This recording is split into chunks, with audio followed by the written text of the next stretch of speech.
If you've ever dealt with a nosy HOA Karen who thinks she owns the neighborhood, you're going to love this story, because not only did she try to steal my ranch's electricity, but the sheriff ended up shutting down her entire house in front of everyone. Make sure you hit that subscribe button because you do not want to miss more insane real-life stories just like this one. It all began one blistering summer afternoon on my quiet ranch just outside of town, when the cicadas screamed louder than the distant hum of my old windmill, and I first noticed something strange about the electric meter that had been running higher than usual despite the fact that I hadn't been using much power at all.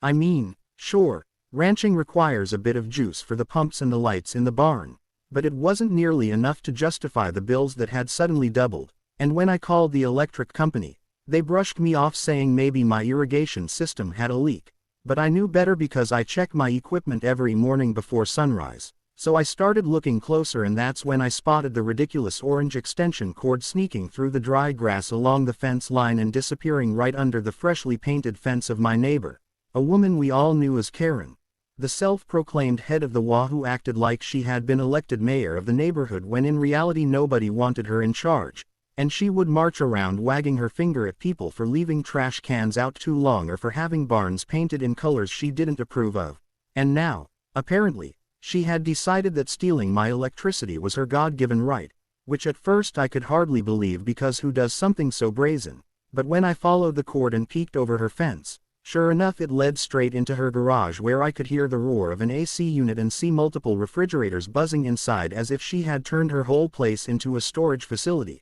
I didn't confront her right away, though, because I wanted proof, so I set up my trail cameras. You know, the kind ranchers use for coyotes and trespassers, pointed right at the fence line, and within a day I had footage of her sneaking into my pasture late at night with gardening gloves, hooking up the line again after I had disconnected it the first time, which made my blood boil because it wasn't just theft, it was pure arrogance. But instead of exploding, I played it smart and went to the HOA meeting that weekend where she was standing at the front of the clubhouse scolding people about their porch lights being too bright while secretly sucking down hundreds of dollars worth of my power. And when I raised my hand and casually asked if the HOA had any rules about neighbors running extension cords across property lines, her face turned the color of an overripe tomato and she stammered out some nonsense about emergencies, which told me everything I needed to know. But the real kicker came when my buddy Mark, who works at the sheriff's office, stopped by for a beer and I showed him the footage, and his jaw just about hit the floor because not only was it theft, it was tampering with utility services, a serious offense. So he said,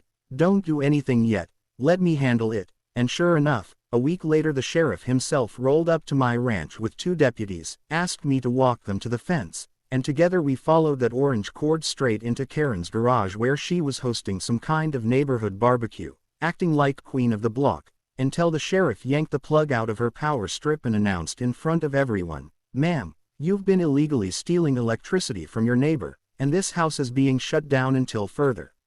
notice." And the look on her face was priceless, like someone had yanked the crown right off her head. And people gasped, whispered, and even laughed as her party went dark. The music died, and the freezers started warming up. But here's where it got even juicier. Instead of apologizing, she started screaming about how I didn't need all that power on my ranch anyway, that the HOA fees gave her the right to use it, that her family was more important than my cows, and the sheriff calmly put her in cuffs for disorderly conduct right there in front of her shocked friends, who suddenly backed away from her like rats leaving a sinking ship. After that night, word spread like wildfire through the whole county, and she became infamous as the woman who tried to steal a rancher's electricity and got her house shut down. But the story didn't end there because when they cut off her illegal setup, they discovered she had been running multiple deep freezers packed with unlicensed meat she'd been selling out of her garage without permits, and that opened up a whole new investigation with health inspectors swarming her place,